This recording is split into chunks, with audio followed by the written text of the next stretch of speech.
Baghdad شہر میں ایک درویش رہا کرتا تھا جو زیادہ تر حالت سفر میں رہتا تھا۔ وہ کبھی بغداد کے کسی ایک گاؤں میں نظر آتا، کبھی دوسرے گاؤں میں۔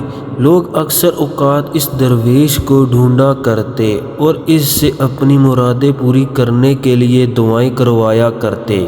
ایک دفعہ وہ درویش کمر باندھے کسی لمبے سفر پر جا رہا تھا۔ چلتے چلتے وہ بہت تھک گیا تھا، یہاں تک کہ اس کے پاؤں سوجنے لگے۔ اسے بھوک بھی بہت زوروں کی لگ رہی تھی، پھر بھی وہ چلتا ہی رہا، نہ جانے ابھی اسے کتنی اور دور جانا تھا۔ سورج غروب ہونے لگا، اتنے میں وہ ایک گاؤں میں پہنچ گیا۔ سوچنے لگا کہ آج رات یہیں کہیں آرام کرنا چاہیے، صبح تازہ دم ہو کر پھر آگے چلوں گا۔ یہی سوچ کر وہ ایک بڑے سے شاندار مکان میں گیا اور دروازے پر دستک دی۔ تھوڑی دیر میں ایک موٹی سی عورت نے دروازہ کھولتے ہی پوچھا، کون ہو تم اور کیا چاہتے ہو؟ درویش نے بڑی نرمی سے جواب دیا، میں ایک مسافر ہوں، آج کی رات آرام کرنے کے لیے اگر آپ مجھے اپنے گھر میں تھوڑی سی جگہ دے دیں تو بڑی مہربانی ہوگی۔ عورت نے گرجتے ہوئے کہا، دفع ہو جاؤ یہاں سے، اگر میں تمہارے جیسے ہر نکمے آدمی پر یوں ہی مہربانی کرنے لگی تو اپنے گھر کا خرچ کیسے پورا کر پاؤں گی؟ وہ درویش مسافر مایوس ہو کر آگے بڑھ گیا۔ اسی عورت کے پڑوس میں ایک چھوٹا سا ٹوٹا پھوٹا مکان تھا۔ درویش نے اس مکان کا دروازہ کھڑکھڑایا۔ ایک کمزور سی بڑھیا نے دروازہ کھولا اور بولی، آؤ بھائی، کہاں سے آئے ہو اور کیا چاہیے؟ درویش بولا، میں ایک تھکا ہارا مسافر ہوں، رات بسر کرنے کے لیے مجھے تھوڑی سی جگہ چاہیے، اگر آج رات کے لیے آپ مجھے اپنے گھر میں جگہ دے تو آپ کی بڑی مہربانی ہوگی۔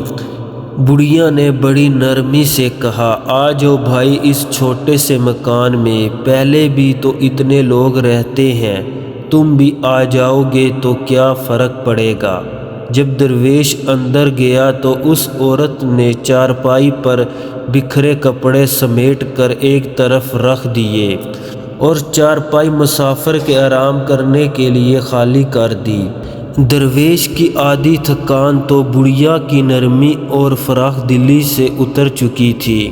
وہ گھر کے اندر جا کر چارپائی پر بیٹھا اور بیٹھے بیٹھے اس چھوٹے سے گھر کا جائزہ لینے لگا۔ اس نے دیکھا کہ گھر میں چھوٹے بڑے کہیں بچے ہیں، سب نے پھٹے پرانے کپڑے پہن رکھے ہیں۔ یہ دیکھ کر مسافر نے پوچھا، اے نیک بخت عورت، تم اپنے بچوں کے لیے نئے کپڑے کیوں نہیں بنا دیتی؟ عورت نے ٹھنڈی سانس بھرتے ہوئے کہا، بھائی میں ایک غریب بیوہ ہوں، محنت مزدوری کر کے کسی نہ کسی طرح ان کا پیٹ پالتی ہوں، لیکن کپڑے بنانے کے لیے پیسے کہاں سے لاؤں؟ اپنی طرف سے تو بہت کوشش کرتی ہوں لیکن پورا ہی نہیں پڑتا۔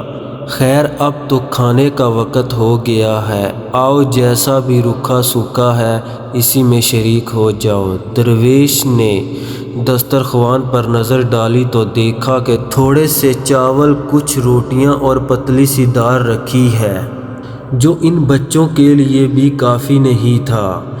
یہ دیکھ کر اس نے کہا، بڑی بھی کھانا تو میرے پاس تھا، جو تھوڑی دیر ہوئی ہے میں نے کھا لیا ہے، اب مجھے بالکل بھوک نہیں ہے، بچوں کے ساتھ تم کھانا کھاؤ، میں بہت تھکا ہوا ہوں اس لیے ذرا سا آرام کرنا چاہتا ہوں۔ یہ کہتے ہوئے وہ لیٹ گیا اور کچھ ہی دیر میں خراٹے بھرنے لگا۔ صبح اٹھتے ہی بڑھیا سے کہا، بڑی بھی تم نے ایک تھکے ہارے مسافر کو رات میں آرام کرنے کے لیے جگہ دے کر بڑا ثواب کمایا ہے، میں تمہاری مہمان نوازی کا بہت شکر گزار ہوں۔ میں دعا کرتا ہوں کہ خدا کرے تم جو کام بھی آج صبح شروع کرو وہی شام تک کرتی رہو۔ یہ سن کر بڑھیا نے مسکراتے ہوئے کہا، اے مہربان بھائی، تمہاری دعا کے بغیر بھی تو سارا دن میں کام ہی کرتی رہتی ہوں۔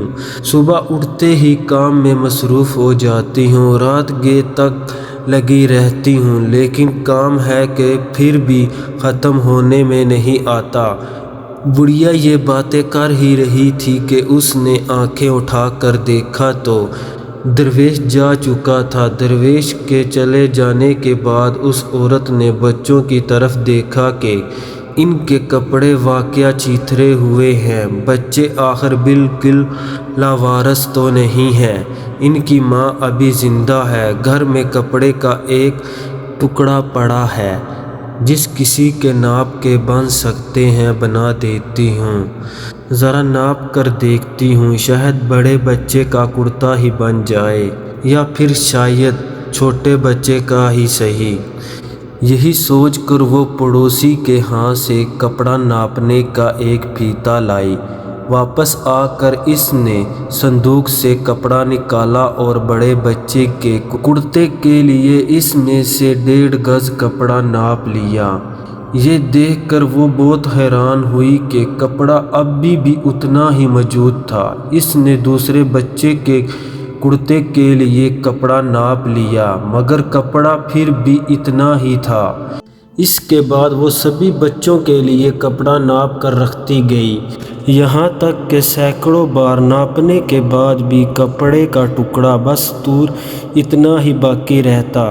فرش پر ناپے ہوئے کپڑے کا ڈھیر لگ گیا، پھر بھی وہ کپڑا ختم ہونے میں نہ آیا، مگر جیسے ہی سورج غروب ہوا وہ کپڑا بھی ختم ہو گیا۔ عین اسی وقت کسی نے اس کے دروازے پر دستک دی تو بڑھیا دروازے کی طرف لپکی۔ دروازہ کھول کر دیکھا تو پڑوسن اپنا فیتا لینے واپس آئی تھی۔ اسے دراصل فیتے کی تو کوئی ضرورت نہیں تھی، وہ محض یہ جاننے کے لیے بے چین تھی کہ اس غریب عورت کے پاس ناپنے کے لیے ایسی کون سی چیز آ گئی ہے جو ابھی تک فیتا واپس کرنے نہیں آئی۔ اب جو اس نے دیکھا تو اس کی آنکھیں کھلی کی کھلی رہ گئی۔ سارے کا سارا گھر نئے اور اچھے اچھے کپڑوں سے بھرا ہوا تھا۔ وہ عورت حیران ہو کر پوچھنے لگی، ارے بڑی بی، اتنا سارا کپڑا آج تمہارے پاس کہاں سے آیا؟ غریب عورت نے جواب دیا، ارے بہن، یہی تو میں خود سمجھ نہیں پا رہی، میرے پاس تو کپڑے کا صرف ایک ٹکڑا پڑا تھا، جسے ناپ کر میں یہ جاننا چاہتی تھی کہ کیا اس سے بڑے بچے کا کرتا بن سکتا ہے یا نہیں، مگر اس ٹکڑے کو ناپتے ناپتے شام ہو گئی، تب کہیں جا کر وہ کپڑا کا ٹکڑا ختم ہونے میں آیا۔ وہ درویش مسافر واقعہ کوئی اللہ والا انسان تھا، جس نے جاتے جاتے مجھے یہ دعا دی تھی۔ امیر پڑوسن نے ہڑبڑاتے ہوئے پوچھا، کون مسافر اور کیسی دعا؟ غریب عورت نے جب سارا واقعہ سنایا تو امیر پڑوسن نے سر پیٹ لیا۔ دراصل وہی درویش مسافر پہلے اسی کے گھر میں آیا تھا، جسے اس نے دھرکا دیا تھا۔ اب وہ اپنے کیے پر بہت پشیمان ہو رہی تھی۔ اپنے گھر واپس آ کر اس نے نوکر کو حکم دیا کہ فوراً جاؤ اور اس مسافر کو ڈھونڈ کر لاؤ، جب تک وہ نہ ملے تم بھی واپس نہ لوٹنا۔ اگلے دن صبح سویرے نوکر گھوڑے پر سوار ہو کر مسافر کی تلاش میں نکل پڑا اور دن بھر اس مسافر کو تلاش کرتا رہا۔ آخر ایک راستے پر وہ مسافر اسے مل گیا۔ وہ تصدیق کے لیے اس سے پوچھا، بابا، آپ کیا وہی مسافر ہو جو پچھلی رات فلاں گاؤں میں ایک بیوہ عورت کے گھر میں ٹھہرے تھے؟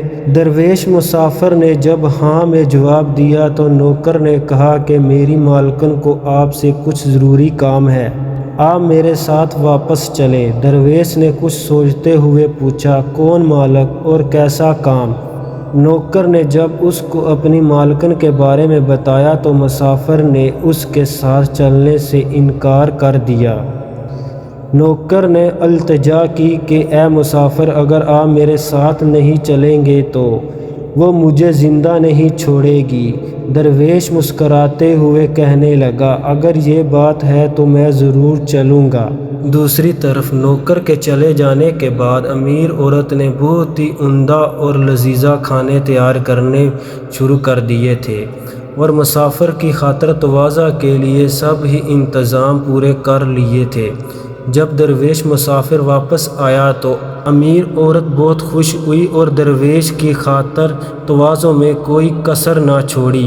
اس کے آرام کرنے کے لیے صاف ستھرا نرم بستر بچھایا اور نوکر کو اسے آرام سے رکھنے کا حکم دیا۔ درویش مسافر 3-4 دن تک وہیں ٹھہرا رہا۔ اس دوران اس عورت نے اسے جانے کے لیے تو نہیں کہا، البتہ کھانے پینے میں ہر روز فرق پڑتا گیا، یہاں تک کہ چوتھے دن ناشتے میں چائے کے ساتھ کچھ اور کھانے کو نہ دیا۔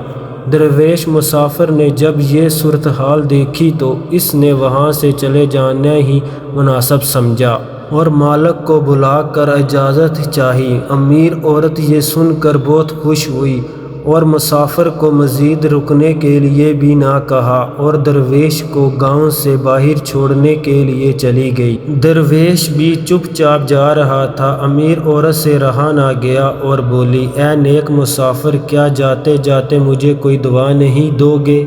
مسافر نے اس کا شکریہ ادا کرتے ہوئے کہا، میں آپ کا بہت شکر گزار ہوں اور دعا کرتا ہوں کہ آپ جو صبح شروع کریں شام تک وہی کرتی رہیں۔ عورت کی دلی تمنا پوری ہوگی۔ وہ خوشی سے جھومتی ہوئی مکان کے اندر آئی اور کپڑے کا سب سے بڑھیا اور بڑا سا ٹکڑا صندوق سے نکال کر سوچنے لگی کہ کتنا لاجواب کپڑا ہے، اب میں شام تک اسی کو ناپتی رہوں گی اور کپڑا ختم ہونے میں نہیں آئے گا۔ اسی طرح سے میرے پاس اس عمدہ کپڑے کے کئی تھان جمع ہو جائیں گے۔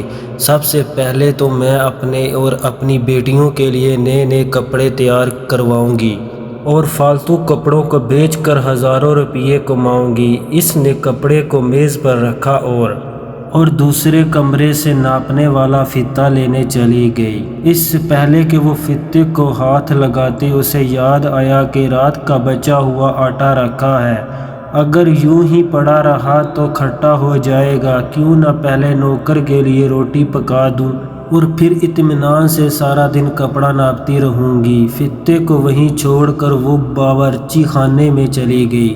نوکر نے پہلے ہی تندور میں آگ جلا رکھی تھی، مگر کام جلدی ختم ہونے کے لیے عورت نے اس آگ کو اور بھی تیز کر دیا اور خود اس باسی آٹے کو ذرا اور گوندھ کر نرم کرنے میں لگ گئی۔ تھوڑی ہی دیر میں اس نے کئی روٹیاں تندور میں لگا دی۔ تندور میں چونکہ ضرورت سے زیادہ آگ تھی، اس وجہ سے سب ہی روٹیاں جل کر کوئلہ ہو گئی۔